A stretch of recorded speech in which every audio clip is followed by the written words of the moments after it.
Good evening, everyone. Good evening. And this is a very requested video for all of you on how to reduce the negative marking in NEET examination.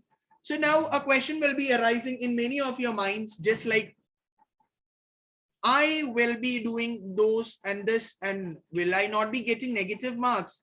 Have NTA just taken away the concept of negative marking in NEET? No, I'm just going to tell you how to reduce your negative marks in NEET examination.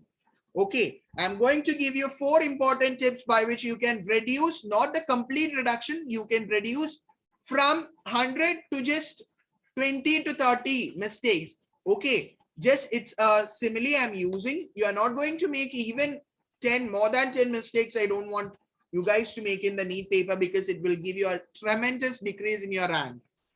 Okay, so I just want to tell you how to stop losing your negative marking in the NEET examination. Question number 1, not question number 1, the point number 1 or the tip number 1, read the question twice or thrice before marking or reading the option. Whether there is any kind of which of the following is not true, which of the following is true. Okay, there will be different kinds of question. Okay, then some question will demand you negativity and an opposite negative word along with the not. That is, which of the following is not incorrect? That means what? Which of the following is correct? That is actually the question. But in order to confuse you, after seeing the word not, whenever you read the first option, it will be a wrong statement. Directly you will go and mark option A. No, first of all, read the question twice or thrice until you understand the meaning. Don't sit in the examination hall and sit for the 3 hours the first question. Okay, since you are not understanding the first question, don't sit there and read entire 3 hours a single question. Don't do that. Okay, I know you won't do that. Okay, if you doesn't get the answer beyond 1 minute also, you're not able to understand what is mentioned in the question, what the answer demands for, then move to the second question. Don't sit there for more time thinking about that lowest question. Just leave it there and come back to the next question. Okay, points number 1. Second, read the options carefully. Read the options very carefully. That is very importantly, I wanted to tell you, whenever the question is which of the following statement is a correct statement or which of the following statement is pertaining to mitochondria, then the option A is given like this is a double membranous structure. That is a true statement. They're asking which of the following is correct, right? So A is a correct statement. So don't go to the option and just bubble A. Suppose option D will be all the above or both A and B, both A and C or B and C or whatever. Okay.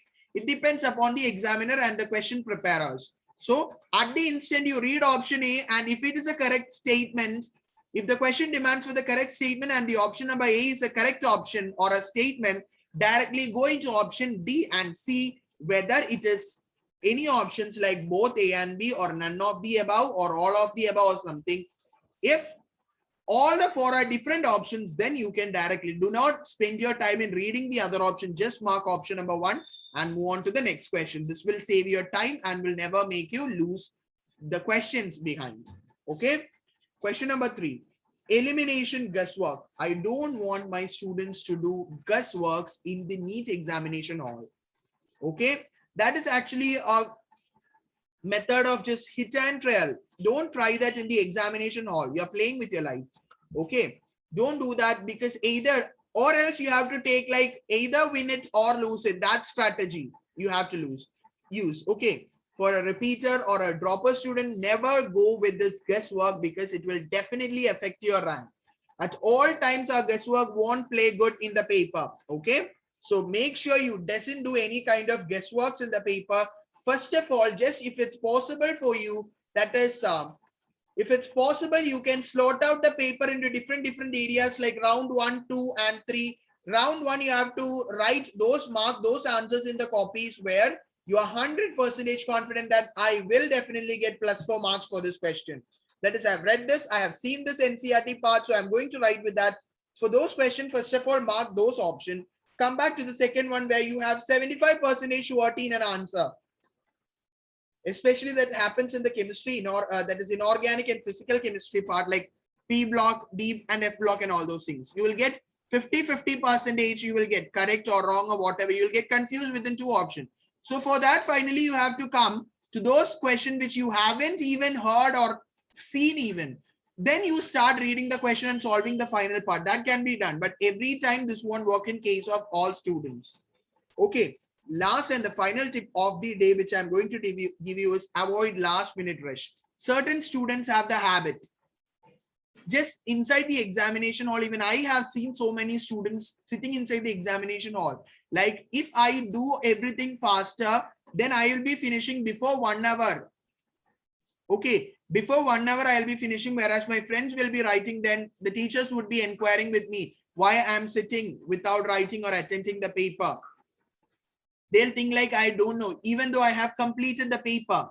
Okay, don't wait like that. And he'll be thinking, or he or she will be thinking like, so I will be after biology. Okay, 1 hour is allotted by me for biology, so I've completed it in 30 minutes. So I'll wait for 1 hour to get completed, so that in the next 1 hour I'll be doing chemistry, and the final 1 hour I'll be doing physics.